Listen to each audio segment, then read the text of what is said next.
All right, I got Arizona alum Steve Canner, former coach at Amphi, played on that first team that played in McHale Center, that part of that kiddie core group that first year that Fred Snowden was here. Just talk about this time of year, 50 years anniversary for McHale Center. What kind of memories or emotions do you have about it?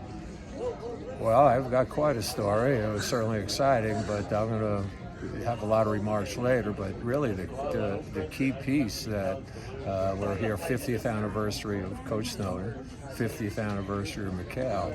But I think probably the most compelling 50th anniversary is the freshman eligible change that allowed the kiddie corps to come in and play varsity, and that had never happened before. Right. And the other part of that was the 50th anniversary of the first red-blue game. Now, I don't know exactly if that's what we called it back then, but that's what it was. Because up until that time, the first public exhibition of the upcoming season's team was the freshman varsity game.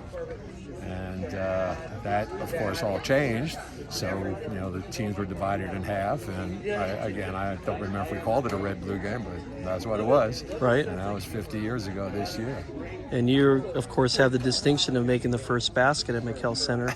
Now, you keep on saying it was a JV game, but give yourself some credit. I mean, that was... Yeah, I mean, that's a great honor. You probably wish you kept the basketball, right? Or maybe did you? Well, no. It was about as under the radar as it gets. Yeah. So I know it's hard to put it in words because you could go on and on, but Coach Snowden's impact on you or influence on you? Tremendous. I mean, for him to reach out like he did, to offer me a scholarship, to offer me the graduate assistantship, of which I then coached with him for 2 years, and I learned so much. So the fact that he trusted me, had that kind of confidence in me, is just amazing. I mean, my career scoring average isn't even a whole number. So he wasn't getting buckets, assists, and rebounds from me, but whatever he saw in me, he respected, and he showed that to me, and I am forever indebted. Set the entire course of my life, that emanated from those years with him and Arizona basketball. Yeah. Did he make you want to become a coach, or did you already think about becoming a coach? I was headed that way, but that sealed it in that sense. Yeah, I came to Arizona, thinking I was either going to be an accountant or a PE teacher. And then through that experience, of course, I realized more than anything that a coach or teacher could really make a difference. And just like he did in my life,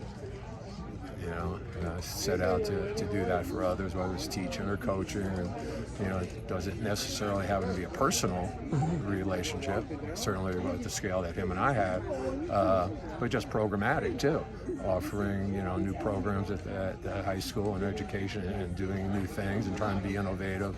And in that way, trying to make differences. Right. Is there something about McHale back then that you wish was still part of McHale now that's not there anymore?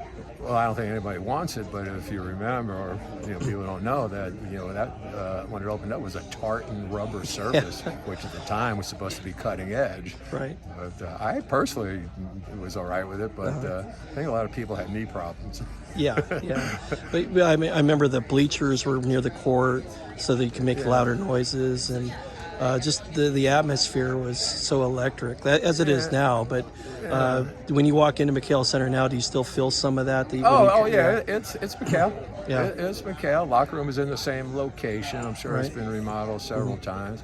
But we came over from Bear Down, which, that thing was built, in the 20s? Those were catacombs down in there. So, there were no player lounges in Bear Down Gym.